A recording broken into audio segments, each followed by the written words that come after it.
وإذا رأوك إن يتخذونك إلا هزوا هذا الذي بعث الله رسولا.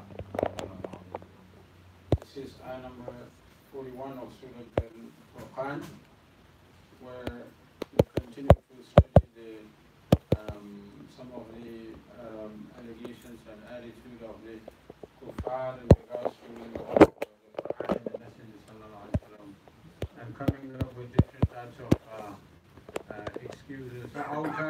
And today, inshallah, I'm going to go a little fast.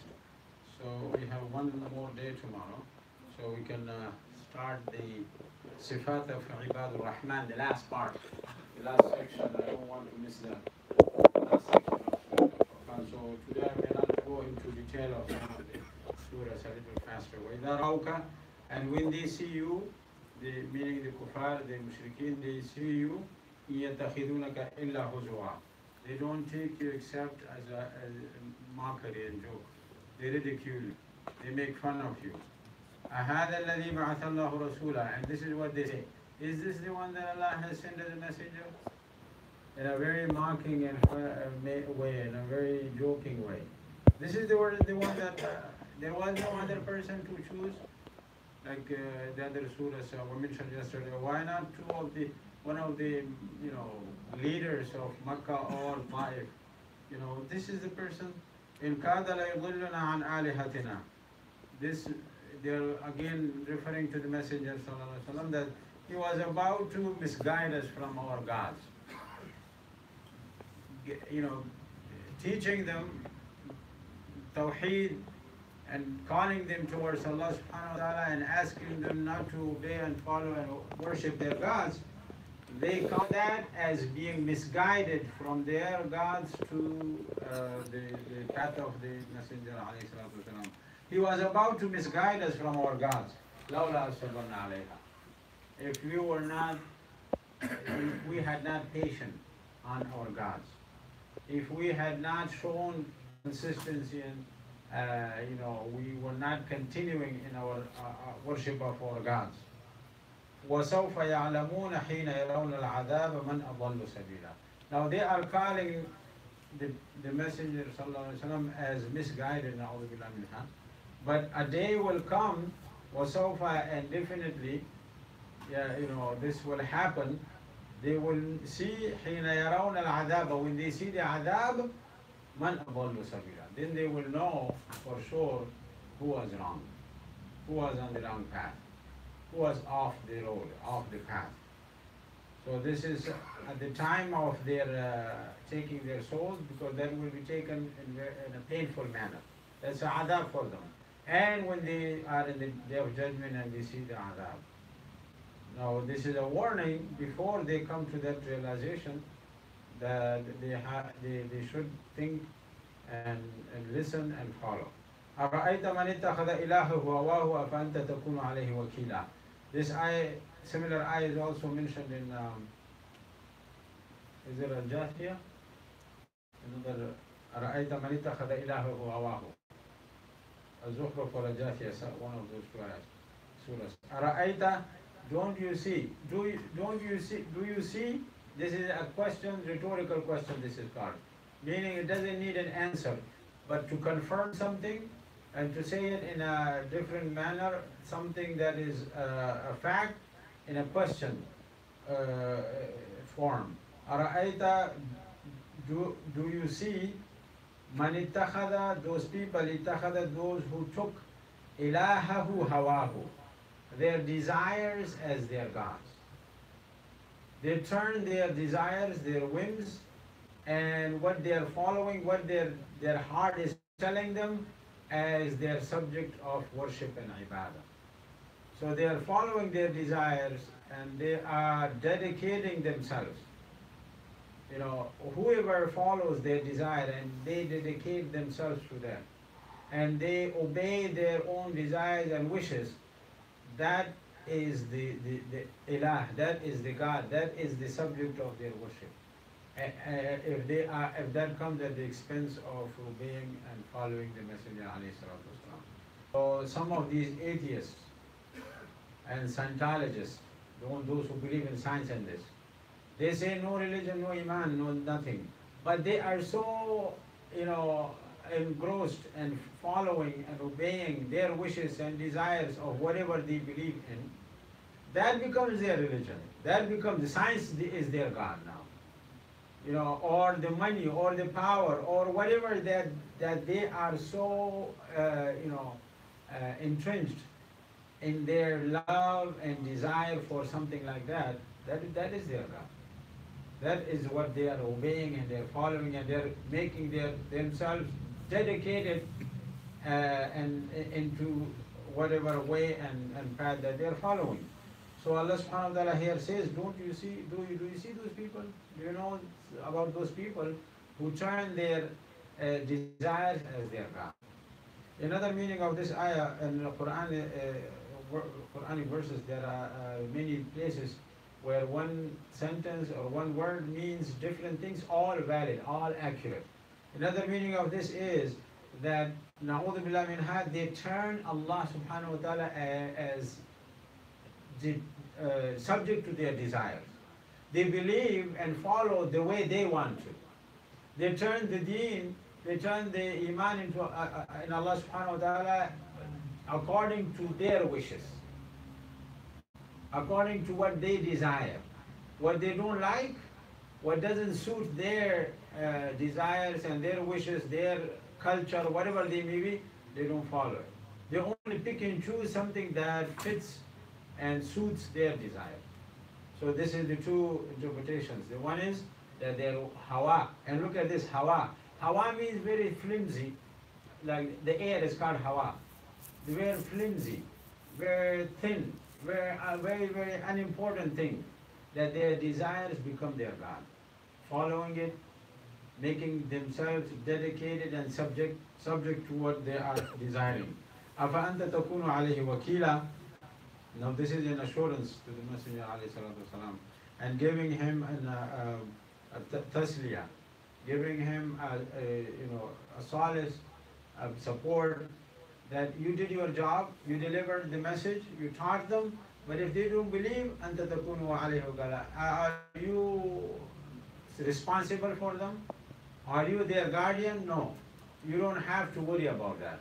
As long as you did your job, if they don't follow, they don't believe, that's not your responsibility. أَمْ تَحْسَبُ أَنَّ أَكْثَرَهُمْ يَسْمَعُونَ وَيَعْقِلُونَ.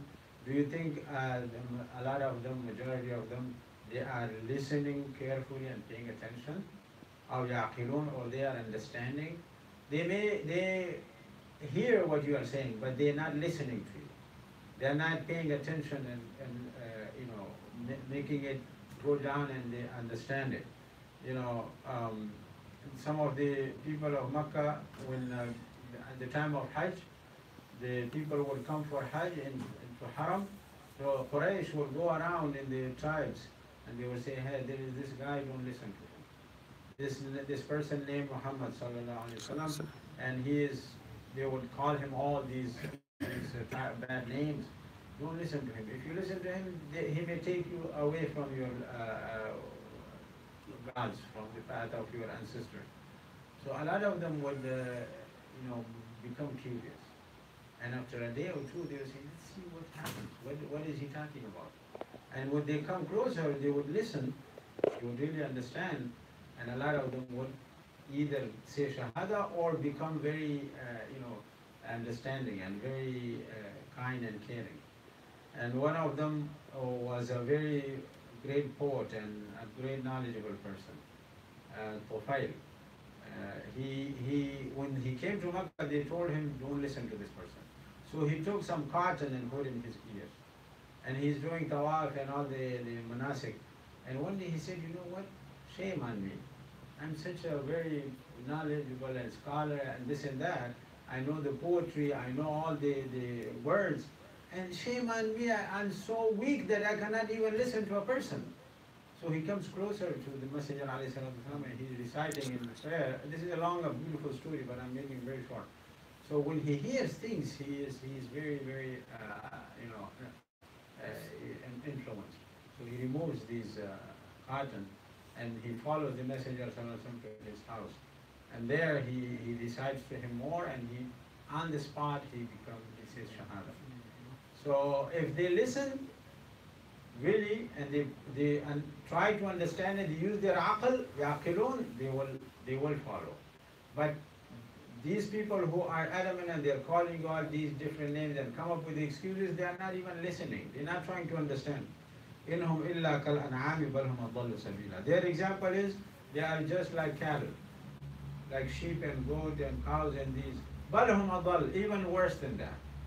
And the ulama mention how they are worse than that because there are several things. Number one, those cattle are following what the owner is telling, and they are serving the owner, working and giving milk and all of that, whatever they are asking for. And number three, they are doing their job, whatever they are created for. That's how they follow. And there is a lot of explanation. The other is that at least they don't misguide others. The animals, they don't misguide others if they don't know, but these people are misguided and they misguide others. So this kind of people are worse than animals. Alam tara ila rabbika kayfa madda dhil. Now Allah subhanahu wa ta'ala turns back to some of the creation and some of the ayat and the signs in the creation of Allah.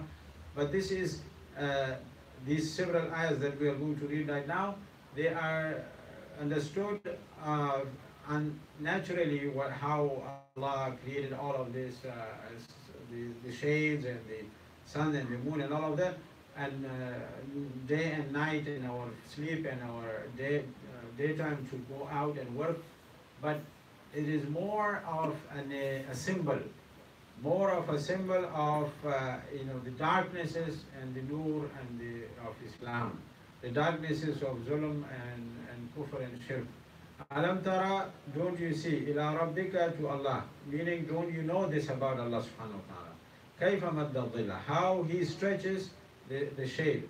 وَلَوْ شَاءَ لَجَعَلَهُ سَاكِنًا.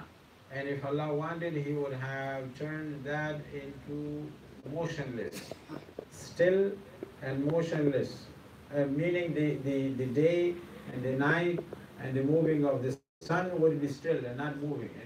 No one would be able to shake it or turn it one way or the other. ثُمَّ جَعَلْنَا الشَّمْسَ عَلَيْهِ دَلِيلًا. And then we made the sun dalilan, a proof, an indication on the size of the shade, the length of the shade, the shape of the shades of different things. Now, this is one obvious meaning, the word meaning. But what is really meant by this is the darknesses of shirk and bid'ah and kufr and disbelief. And then Shams, the nur of Islam, the nur of guidance. That if Allah wanted not to send them any guidance and leave them in that dhil, in that darkness, without any guidance, Allah just left them like that.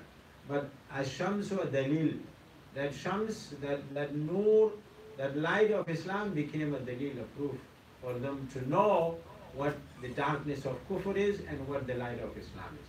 To make the comparison of that darkness to the nur of Islam. This is the real actual meaning of this.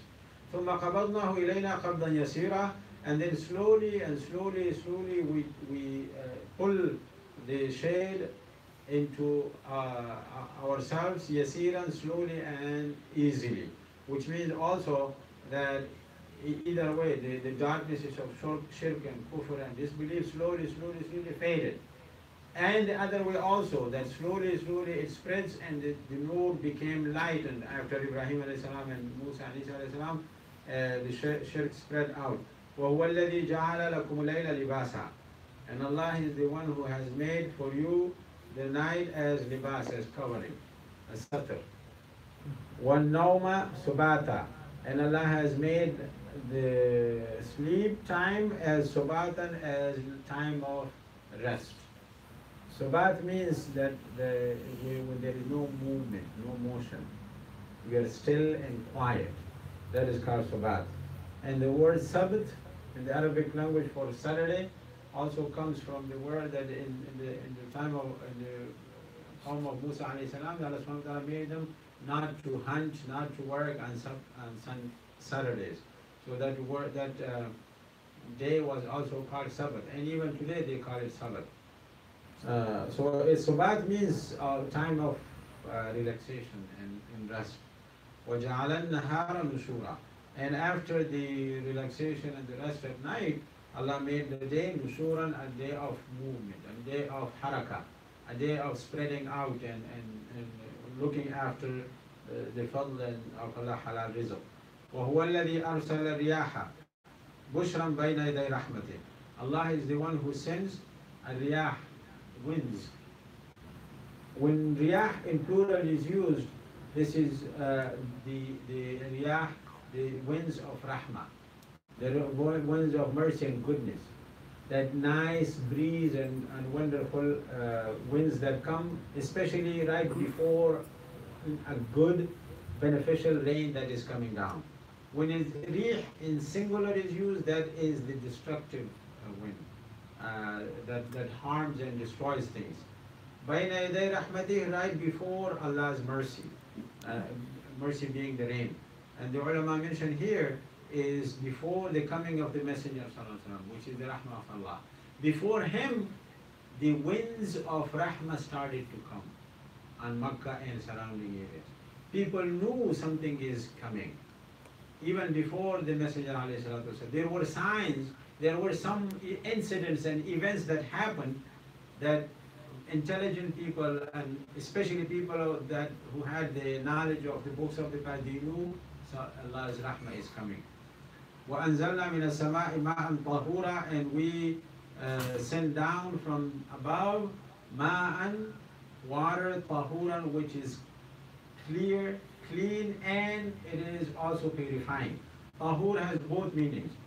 Ta with fatha, and ta means a clean and clear water, and a water that also cleans and purifies, which also means the rahmah, the water of wahi, the water of nur, the water of the revelation that came, that not only in and of itself it's clean and pure, but also purifies the hearts, purifies from shirk and kufr and disbelief and all of that. لِنُحْيِيَ بِهِ بَلْدَةً مَيْتًا. So that with this water, Allah says, we bring back to life بَلْدَةً مَيْتًا, a dead land. Balda, land, maitan, that is dead. وَنُسْقِيَهُ مِمَّا خَلَقْنَا أَنْعَامًا وَنَاسِيَ كَثِيرًا. And we give this water, نُسْقِيَهُ, we give this water to a lot of our creation, of cattle and people. Anasi, kathira, a lot. Which on the face of it, it means the rainwater coming down, and it gives vegetation and plants, and the land becomes alive with the plants and all the vegetation. But it also means the rain of rahmah, the rain of revelation and wahi, that brings dead hearts back to life, that gives life to the heart after kufr and shirk with iman in Allah subhanahu wa ta'ala. And Allah makes those people back, bring them back to life with the wahi of Allah. وَلَقَدْ صَرَفْنَاهُ بَيْنَهُمْ لِيَذَّكَّرُوا فَأَبَى أَكْثَرُ النَّاسِ إِلَّا كُفُورًا. That Allah subhanahu wa ta'ala said this Quran, who this refers to Quran. We have explained it, we have revealed it, بَيْنَهُمْ among them, لِيَذَّكَّرُوا, for them to be reminded. To be reminded of what they are, their purpose of life is, and to be connected back to Allah subhanahu wa ta'ala. فَأَبَى, they reject and they deny. أَكْثَرُ النَّاسِ, most of the people. إِلَّا كُفُورًا, except that they disbelieve. They reject, they deny. They become ungrateful to Allah subhanahu wa ta'ala. لِيَذَّكَّرُوا فَأَبَى أَكْثَرُ النَّاسِ. Now this word أَكْثَرُ النَّاسِ means that the majority is not the criteria. It is not the test. We cannot say that the majority of people are doing this, so this should be correct, or the other way.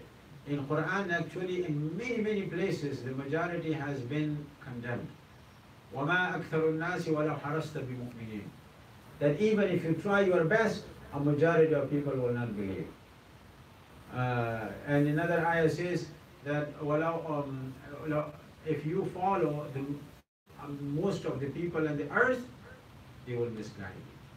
So majority is never ever the criteria for knowing good and bad, right and wrong. And a lot of times, people get misled and confused by why many people are doing it. A lot of people don't care and they do follow it. That doesn't make it right. That doesn't make it halal or correct. وَلَوْ شِئْنَا لَبَعَثْنَا فِي كُلِّ قَرْيَةٍ نَذِيرًا. And if we had willed and if we had wanted, we would have sent in every city, in every locality, a prophet, a nadhir, a warner. But we decided that from the time of the Messenger ﷺ, you are the only one, and that is also mentioned in the very beginning of the surah. لِيَكُونَ لِلْعَالَمِينَ نَذِيرًا. That from now, you are Nadir, you are the messenger for all people. فَلَا تُطِعِ الْكَافِرِينَ. Don't follow, don't obey, don't listen to this kuffar. وَجَاهِدْهُمْ بِهِ جِهَادًا كَبِيرًا. And do your struggle and jihad home against these people, bihi, through this Quran, jihadan kabira, big jihad. Now this is Makki surah, and in Mecca there was no jihad. The jihad by meaning the qital, the battle, the fighting. So the actual, real, true meaning of jihad is struggle. That struggle is da'wah, that struggle is putting up against all the allegations, putting up against all the challenges, working hard and putting every effort that you can, and it can take you all the way to defending yourself and taking arms and battle too. But jihad in and of itself doesn't mean fighting by itself. But that's part of it, the final and resort of the whole struggle.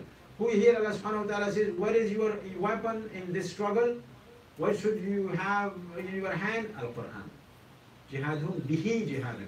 This is your weapon. This is your dalil. This is your guide to argue and talk to them and explain and give them the guidance and give them the reasons. And jihad and kabira, this is the biggest jihad. This is the greatest of all struggles. وَهُوَ الَّذِي مَرَجَ الْبَحْرَيْنِ. And Allah subhanahu wa ta'ala is the one who has merged and who has caused two oceans to flow together. هَذَا عَذْبٌ فُرَاتٌ. One of them is very sweet and extremely clear, sweet and good tasting. وَهَذَا مِلْحٌ أُجَاجٌ. And the other one is very salty and very bitter. And they are flowing. وَجَعَلَ بَيْنَهُمَا بَرْزَخًا. And between the two, there is a barrier. There is some barrier that they do not overflow to each other. وَحِجْرًا مَحْجُورًا. And they are both blocked from one another. Now there is a lot of interpretation in this and a lot of discussion in this. Some ulama say it refers to the sweet water of the rivers everywhere on the land, and the salty water is the oceans, and the land everywhere, the dry land is the hijr. That is the barrier. And some say there are places where actually truly two bodies of water are flowing together, and one is sweet and one is salty, and they do not merge into one another. In one flow they are going until and unless one takes the complete total qualities of the other one, then it turns to that. But what this also refers to is kufr in Islam. That they all, always, there is a struggle. Right before this there was the mention of struggle. There is always struggle between haqq and batil, kufr and iman. And they are all flowing between the two. And you should not, وَلَا تُطِعِ الْكَافِرِينَ. Don't follow, don't turn to their side by, listening to them and following them like the water is not following one another. وَهُوَ الَّذِي خَلَقَ مِنَ الْمَاءِ بَشَرًا. Allah is the one who has created from this water, basharan, human being. وَجَعَلَهُ نَسَبًا وَصِهْرًا. And Allah has made them nasaban, lineage, father, grandfather and great-grandfather and children and grandchildren. This is lineage. وَصِهْرًا, and a relationship through marriage, in-laws on both sides. وَكَانَ رَبُّكَ قَدِيرًا. And one good note that I learned in one tafsir was that the Messenger ﷺ had his lineage in Mecca, but his sihr from his mother's side was Medina, and both are mentioned here. In Medina, his Amina, her ancestors were in Medina. وَكَانَ رَبُّكَ قَدِيرًا. And Allah subhanahu wa ta'ala is qadir and has power over everything. وَيَعْبُدُونَ مِن دُونِ اللَّهِ مَا لَا يَنفَعُهُم وَلَا يَضُرُّهُم.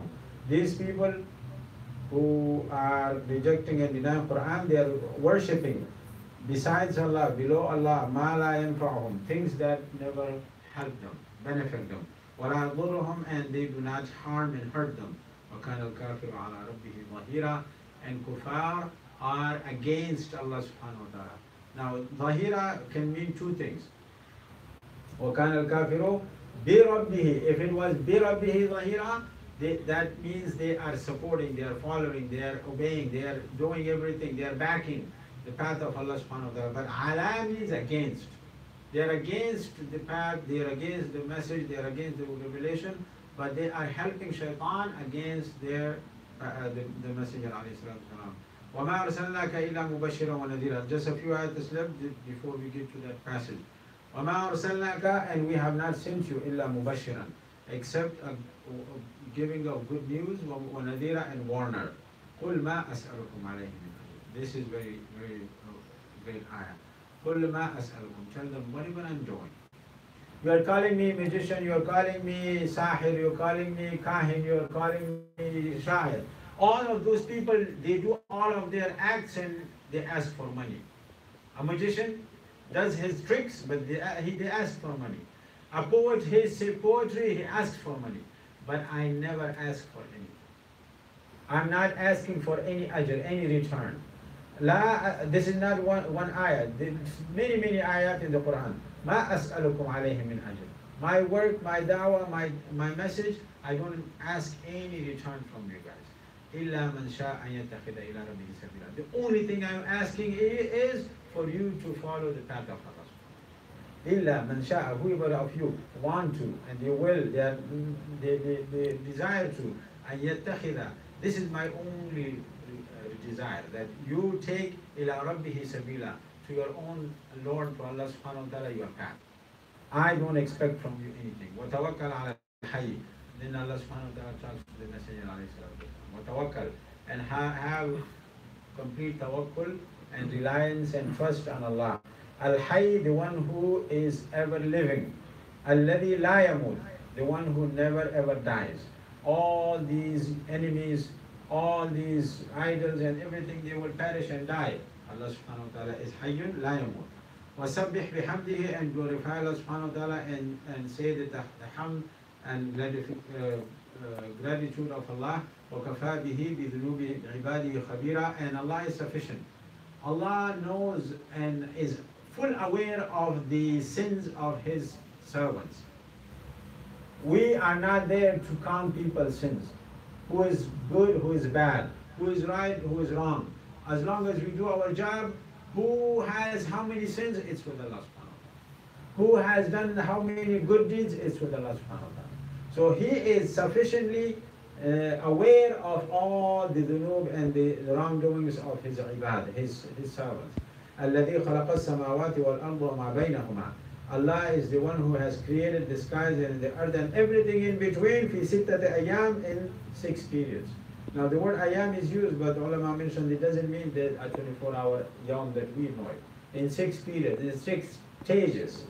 ثُمَّ اسْتَوَى عَلَى الْعَرْشِ, then Allah subhanahu wa ta'ala subjected the arsh now. This is one of the mutashabihat, one of the ayat that we believe in strongly as it is, without going into detail of istiwa.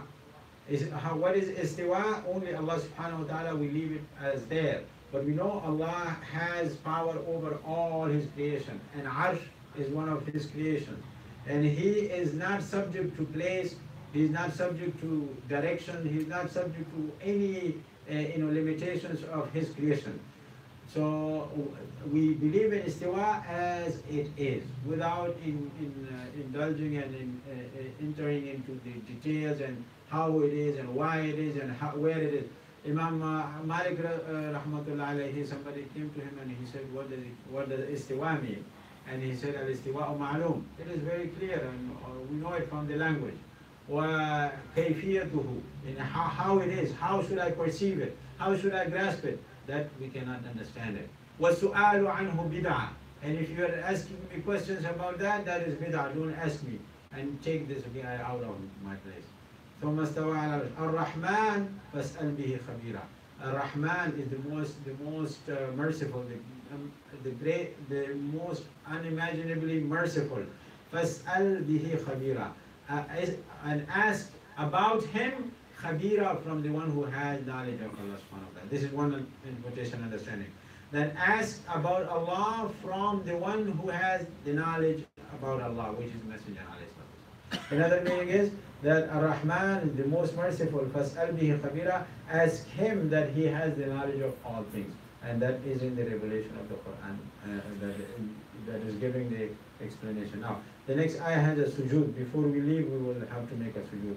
وَإِذَا قِيلَ لَهُمُ اسْجُدُوا, and when they are told to do sujood, to make sajda, those kuffar, those who deny and reject, in whatever nation, in whatever time, in the time of the Messenger ﷺ, or after him, or today, or after today, when they are told to do sajda, they are so arrogant, they are so proud. And I have seen people, wallahi, prayer for them is like, humiliation. They feel humiliated, they feel embarrassed even to pray, to go down.